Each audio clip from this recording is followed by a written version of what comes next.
we're definitely getting into that period where people are going to ask legitimately, okay, how do I go about doing this? And it looks like for you guys, Chicago is going to be an important city. Can you just tell us about the tools and how it's going to work? Yeah, you're right. It's like finding a needle in a haystack to get your vaccine these days. And, this is a problem that's already solved, right? Like we did a great job as a society in public-private partnerships developing the vaccines. But now every city seems to go through their own trial and error process to try and find out how to actually distribute it. We can help just with finding it. For the last 13 years, we have been making healthcare accessible, integrating with multiple different players. And so for Chicago, we've created a central site where you can see all the various players that distribute the vaccine. And as a consumer, you don't have to go to 10 different sites, to 10 different registrations to just be told there's no vaccine available. You can see this all in one central place. Now, big disclaimer, there's obviously still a vaccine shortage, but at least you know that you can look at one central site and find it when it's available.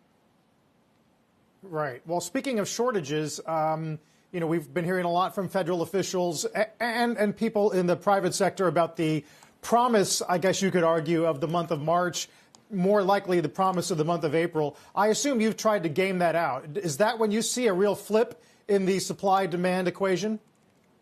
I mean, for one, we need to just make it easier for patients to get access to this.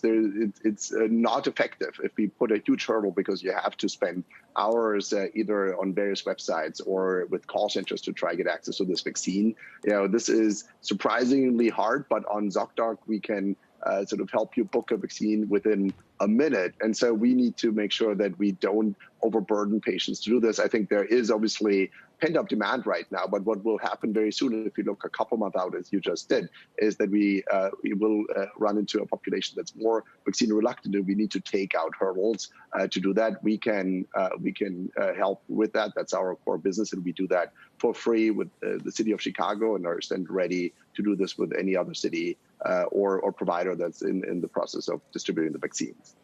Hey, Oliver, it's John Ford. I want to talk a bit about Zocdoc itself. You say you're profitable with accelerating growth and credit in part a variable revenue model that you shifted to recently. Tell us some more detail about that transition and how it works.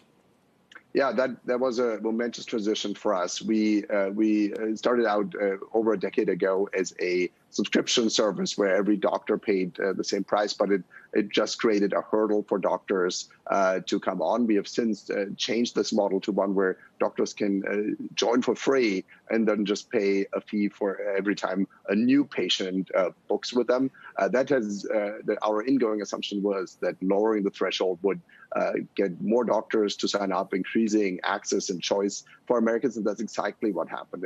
In the states where we first rolled this out, the provider numbers are up 50% and more, and all the other states are on similar trajectories. So we are very energized by this. Was one of the great events of 2020 for us. Shepard Smith here. Thanks for watching CNBC on YouTube.